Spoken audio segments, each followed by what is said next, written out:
بسم الله والحمد لله والصلاة والسلام على رسول الله صلى الله عليه وسلم. أولا يا شيخ علي، لو تحدثوننا عن آخر ما جرى للحجوري أو آخر أخباره. طيب، بسم الله الرحمن الرحيم. الحمد لله والصلاة والسلام على رسول الله وعلى آله وصحبه ومن والاه. يحيى الحجوري، نعم. يعني كنت أتمنى أن لو أن مشايخ أهل السنة يعني تكلموا في الرجل أو فصلوا في حاله، فهم إن شاء الله تعالى هم أولى مني بالكلام وأفضل وأقرب إن شاء الله تعالى إلى نعم.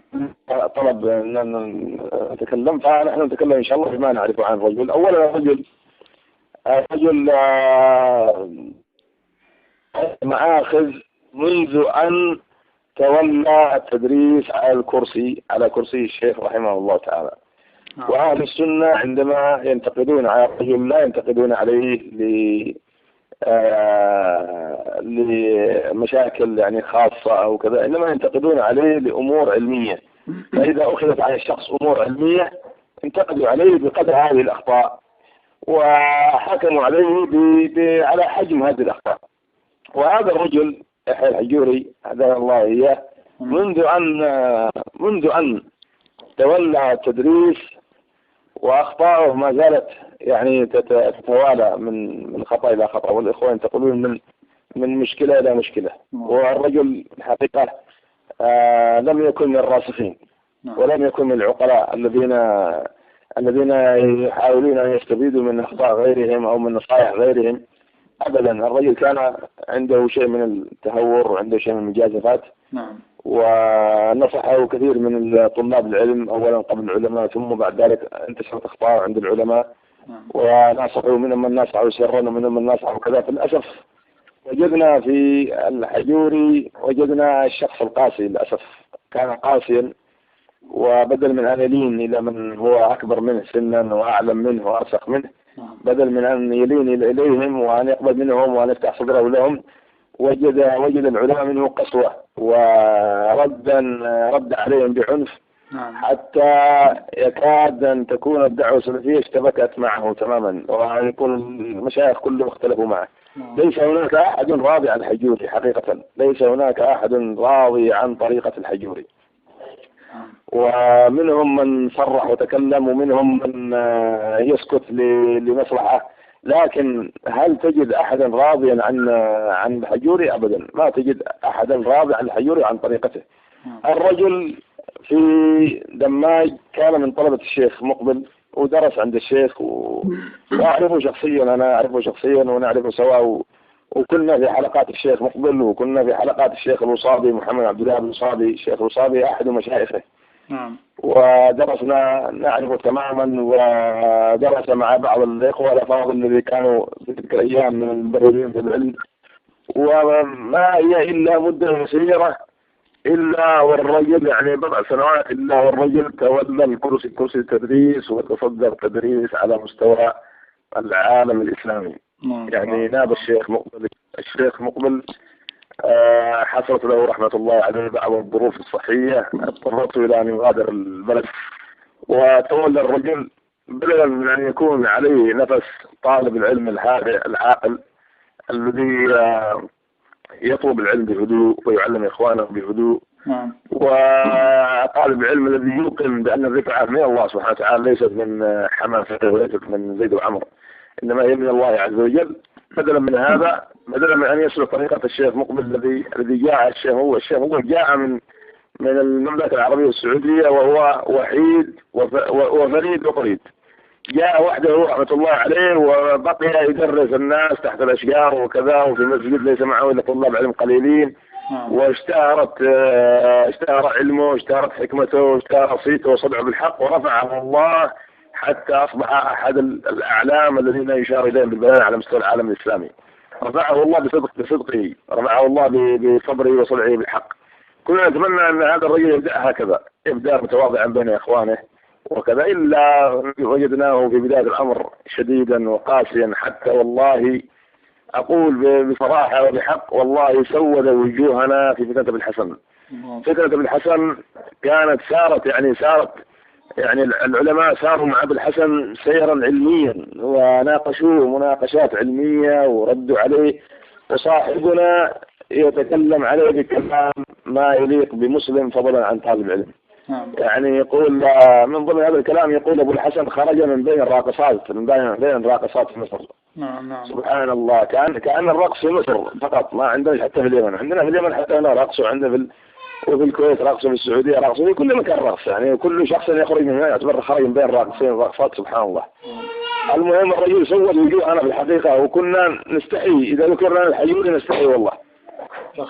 ولكن نقول الرجل لعل الله يعني ييسر لبعض العلم من ينصحه وبعض المشايخ من يوجهه، لكن حقيقة كما قلت لك كان قاسيا ما كان يلين لأحد، وهذه القسوة هذه الحقيقة ضرته ما نفعته. طالب علم من صفاته أنه يفتح قلبه لمشايخه، يفتح قلبه لإخوانه، ويفتح قلبه للآخرين. إذا وجد حقا قبله، وإذا وجد باطلا رده، وإذا رده بهدوء، ما يرده بثورات ولا حماسات ولا كذا.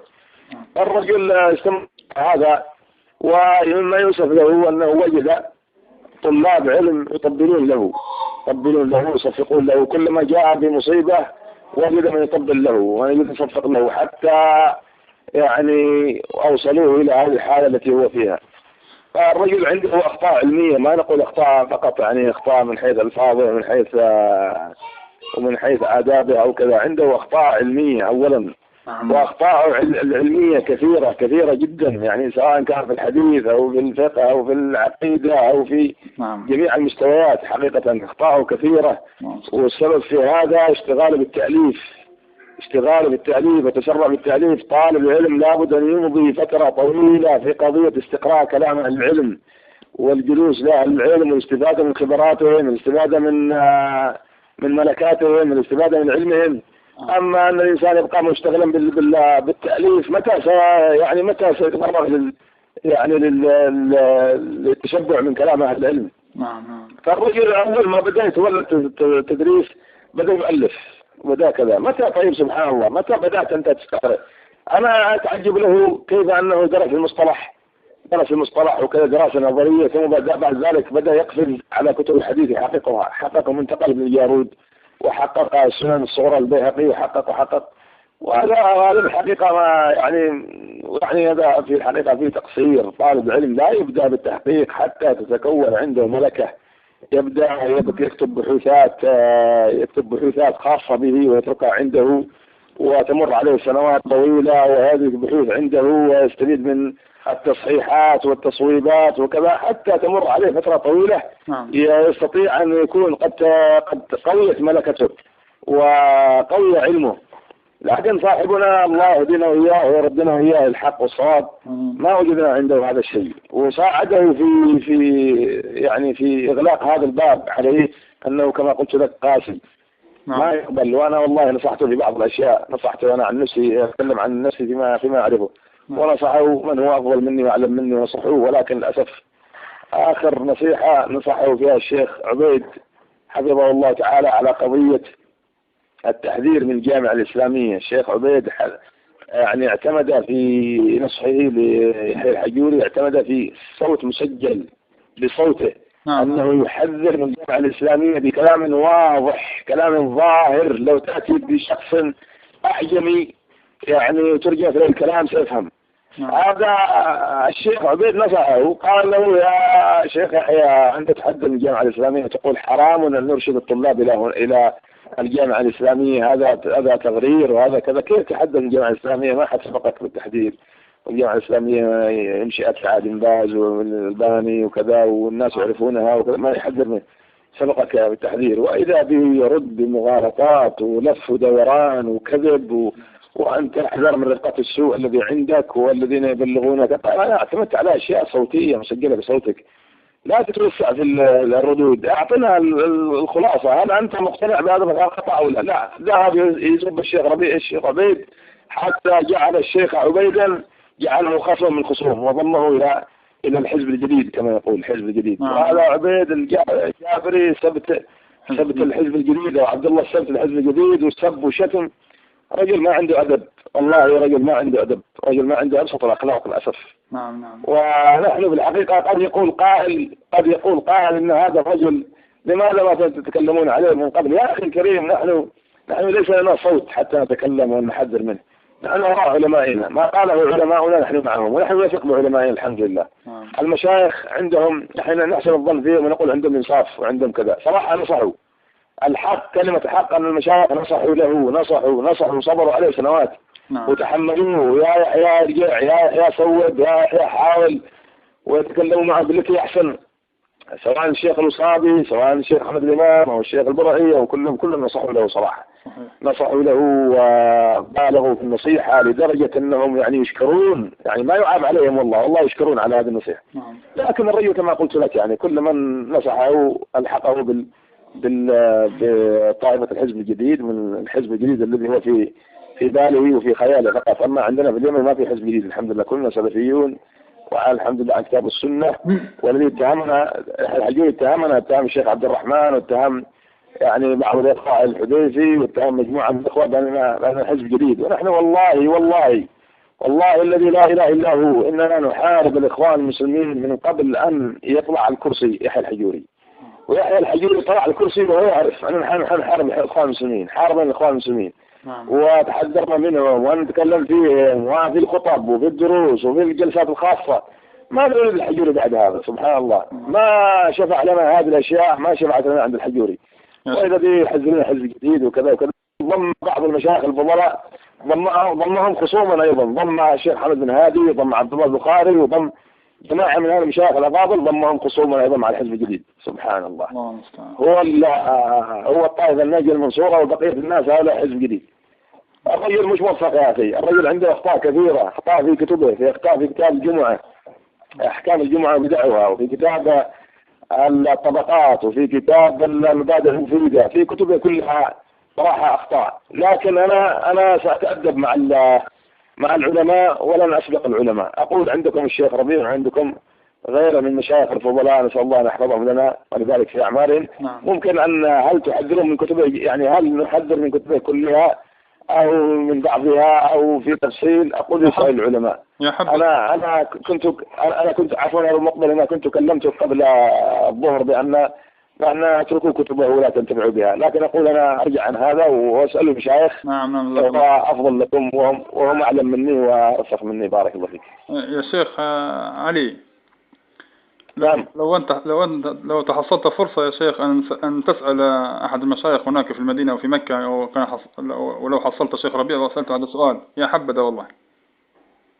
بالنسبة لكتبه نعم. طيب إن شاء الله أذكر وأبشر إن شاء الله بخير. أنا أسأل عن كتبه وأنا استفاد منها. سؤال أخير يا شيخ علي. نعم. آخر نريد كلام الشيخ ربيع في الحجوري مؤخرا. ماذا قال الشيخ ربيع؟ الشيخ ربيع حفظه الله تعالى بارك فيه منذ زمن طويل، يعني قبل 2 تقريبا، وهو يقول هذا الرجل حدادي، هكذا باللفظ، حدادي كذاب، أو يقول حدادي خبيث أو بهذا المعنى. وعندنا أسانيد لا نقول صحيحة، نقول متواترة عن الشيخ. أنا عن نفسي من خواص الإخوة الذين كانوا يعرفون كلام الشيخ. كنا بعض الإخوة الذين حول الشيخ كانوا يسرون لي، بأن الشيخ يقول كذا وكذا، ونحن كنا نكتب في الحقيقة ما نتكلم، لأن الإخوة كانوا يقول لا تقولون لأحد. الشيخ بالحقيقة في نفسه شيء على هذا الرجل وطريقة هذا الرجل. كان الشيخ يقول الحداد أبو عبد الله الحداد فتنته كانت في المدينة فقط، أما هذا الرجل الحجوري ففتنته في العالم. يرسل أناسا إلى بريطانيا، ويرسل أناسا إلى كندا، ويرسل أناسا إلى المكسيك، ويرسل أناسا إلى ماليزيا وإندونيسيا، ويرسل إلى جنوب أفريقيا إلى إسبانيا، وإلى هناك متعصبة له من يعني هناك متعصبة له يا شيخ.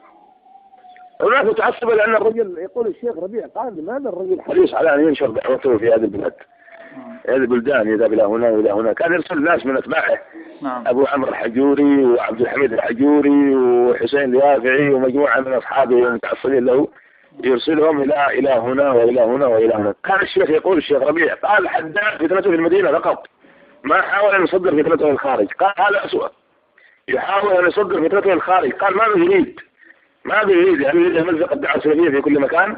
وفعلا والله ما أفلح الحجوري إلا بشيء واحد فقط، تمزيق الدعوة السلفية. صحيح. مزق الدعوة السلفية في كل مكان، أصبح الآن الناس يختصمون من أجله، والله لو عرفوه على حقيقته ما سمعه أحد.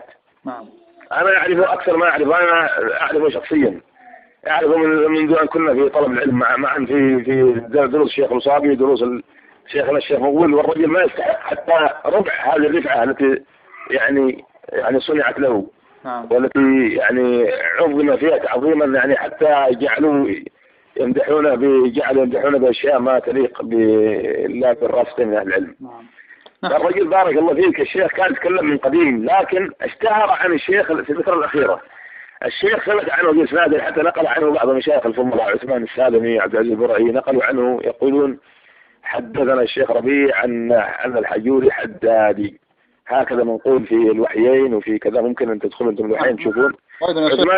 عثمان نعم عندك عثمان السالمي يقول بلغوا عني الحجوري، يقول عنه الشيخ ربيع حدادي، هكذا يقول. نعم.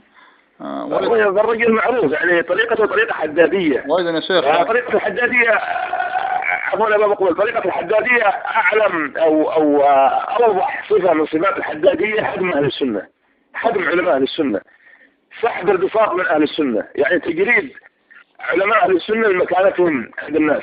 صحيح. وهذا الذي وقع في الحجوري، بل والله ما وقع في أبو عبد الله الحداد ما وقع في معشار عشر الذي وقع فيه الحجوري. الحجوري صاحب البساط، ما تجد واحد من أهل السنة إلا هو مشكوك فيه عند اتباع الحجوري، لا يعظم اتباع الحجوري إلى الحجوري فقط. نعم. الشيخ علي وأيضا الشيخ علي الرازحي، أنا كنت قد سألته المدة الماضية وقال لي نعم أنا سمعتها من فم الشيخ ربيع، قال الشيخ ربيع الحجوري إنه حدادي كذاب أو بهذا المعنى. سبحان الله. نعم يا شيخ. وقال أيضا كأن الشيخ ربيع يتكلم على مبتدع كامل. قال إيش؟ قال وكأن الشيخ ربيع يتكلم على مبتدع كامل. سبحان الله، كان يتكلم عن المبتدع، ما يتكلمش عن رجل من أهل السنة. نعم عن الحجوري. نعم. سبحان الله يا أخي. يا أخي الرجل العالم يجب عليه أن يكون رحيما بالناس، وأن يكون متعقلا، وأن يكون واسع الصدر، يقبل من إخوانه ويحسن الظن بإخوانه. يا رجل حزبنا وحكم علينا بالحزبية، ونحن والله يا أبا مقبل نتكلم عن القرضاوي باسمه وشخصه وعينه، نتكلم عليه في خطبة الجمعة.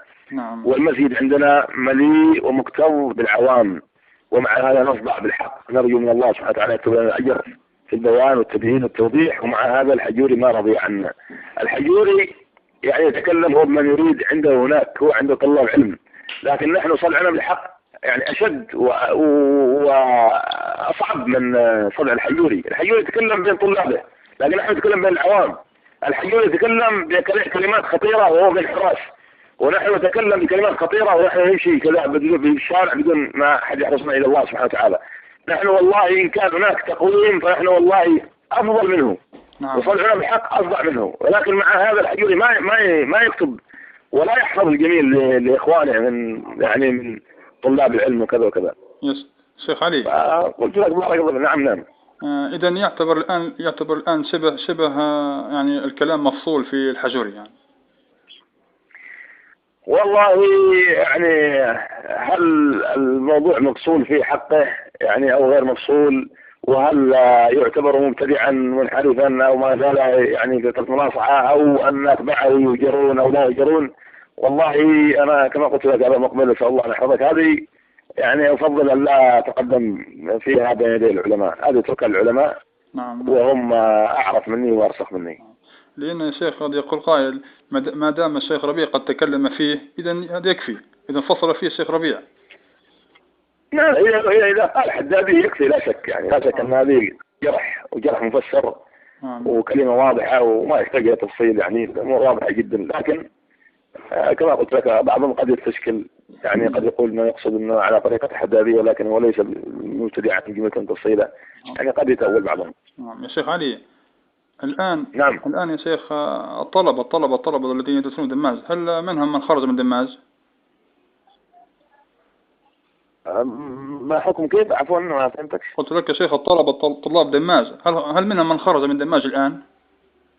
والله منذ أن دخل الحجوري في الفتنة هذه وأدخل الناس في الفتنة، نعم. والطلاب ما زالوا يعني يخرجون، يعني أفرادا وجماعات ومركز سعدات هرم كثير من طلاب يعني خرجوا منه.